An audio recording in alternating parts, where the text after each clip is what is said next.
एक जमाना था जब इन पर गुनहगार होने का थप्पा लगाया गया और एक दौर आज का है जब उन्हें सम्मान की पहचान दी जा रही है।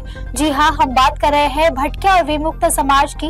महाराष्ट्र सरकार ने 31 अगस्त को भटके विमुक्त समाज के रूप में मनाने का ऐतिहासिक फैसला लिया है। सन 1871 जब ब्रिटिश सरकार ने क्रिमिनल ट्राइब्स एक्ट के तहत कई घुमंतु जातियों को जन्मजात अपराधी घोषित कर दिया। उस कलंक ने उनकी पीढ़ियों को अमानवीय यातनाओं में झोंक दिया। आजादी मिलने के बाद भी ये समाज मुख्य धारा से दूर रहा, लेकिन 31 अगस्त 1952 को भारतीय संसद ने इस कानून को खत्म कर इन जातियों को असली आजादी दी और उन्हें विमुक्त कहा गया। तब से 31 अगस्त उनका मुक्ति दिवस कहलाने लगा। अब 2025 से भारत सरकार ने इसे आधिकारिक मान्यता देते हुए 31 अगस्त को भटके विमुक्त दिवस घोषित किया है।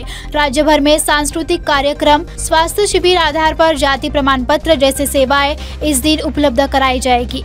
यह कदम सिर्फ एक तारीख तय करने का नहीं बल्कि उन शूरवीरों को सम्मान देने का है जिन्होंने अंग्रेजों के खिलाफ संघर्ष किया और आज भी समाज में योगदान दे रहे हैं। महाराष्ट्र शासनाच्या वतीनं 31 ऑगस्ट हा दिवस आपण भटका विमुक्त दिवस म्हणून साजरा करतो आहे।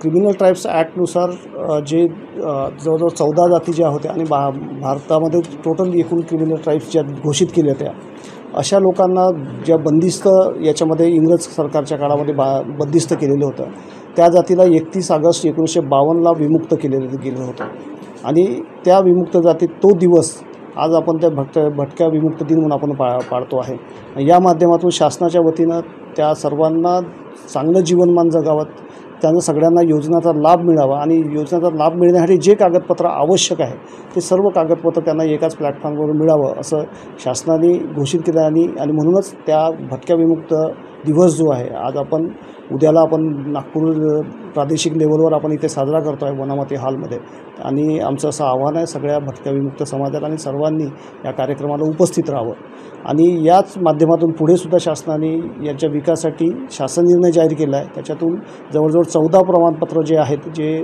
शिक्षणासाठी, रोजगारासाठी आणि जगण्यासाठी आवश्यक आहे असे प्रमाणपत्र त्याला एकत्रित जिल्हाधिकारी यांच्या अध्यक्षतेखाली कमिटीच्या माध्यमातून सुलभरित्या मिळतील याच्यासाठी सुद्धा आपण प्रयत्न करत आहोत। भटक्या विमुक्त समाज की यह गाथा हर भारतीय को सोचने पर मजबूर कर देती है कि न्याय कभी देर से ही सही लेकिन मिलता जरूर है।